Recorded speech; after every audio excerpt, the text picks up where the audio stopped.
सास का दहेज। स्नेहा के बेटे की शादी शिल्पी से होती है।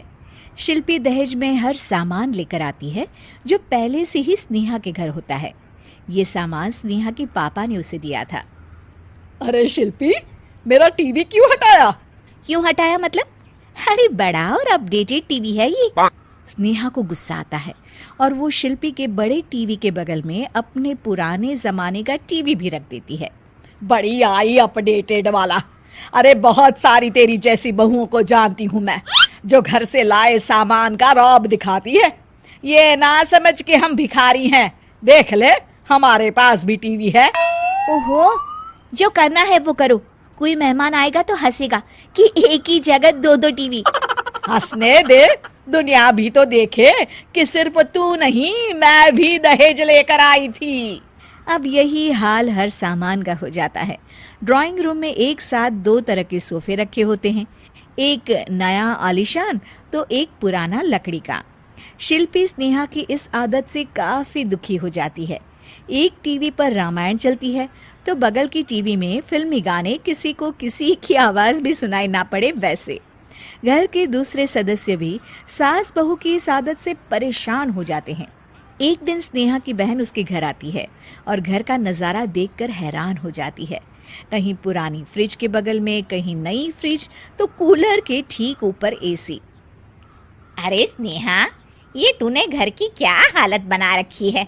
बहू रानी, तू तो नए जमाने की लड़की है, फिर घर को कबाड़ी बाजार सा कैसे सजा रखा है? नया फैशन है क्या? देखिए ना मौसी, माँ जी अपना पुराना सामान निकालना ही नहीं चाहती। वो सोचती है कि उनका ही सामान घर में रहेगा। अरे बहन, तू इस मामले में ना बोल तो ही अच्छा है।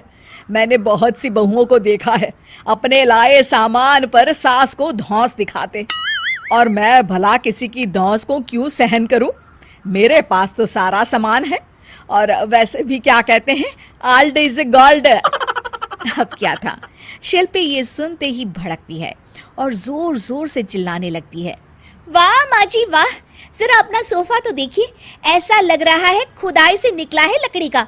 और मेरा सोफा देखिए कैसे लेदर की चमक और गुदगुदा सा है। अरे आपका तो पुराना धुराना सा है। शिल्पी देख, मेरे पिताजी ने जो दिया है वो उनकी निशानी है, उसके बारे में मत बोल। तू तेरा सामान ले जाकर अपने कमरे में रख ले। क्यों क्यों? मैं अपना सामान क्यों कमरे में रखूं? और जो मेरे ससुराल आए वो यही कहे, ओ कितना ओल्ड फैशन घर है। दोनों की बहसा बहसी में मौसी सर पकड़ लेती है। तुम दोनों जब देखो तब लड़ती रहती हो। मैं तो चली किचन में बादाम का शरबत बनाने। सुन, बादाम का सिलबट्टा जो मेरी माँ ने दिया था उसमें पीस लेना। तो शिल्पी बोल पड़ती है, मौसी कसम है आपको, आप मेरे पापा की दी मिक्सी में ही बादाम पीसिएगा। खैर, मौसी तो जाती है किचन में, लेकिन ड्राइंग रूम में सास बहू की बहसा बहसी जारी रहती है। तभी शिल्पी को गुस्सा आ जाता है और वो अपने पापा के दिए सोफे पर जाकर जोर से बैठती है, लेकिन तभी सोफा जोर से आवाज कर टूट जाता है। हे भगवान, ये क्या हुआ? ये सोफा कैसे टूट गया?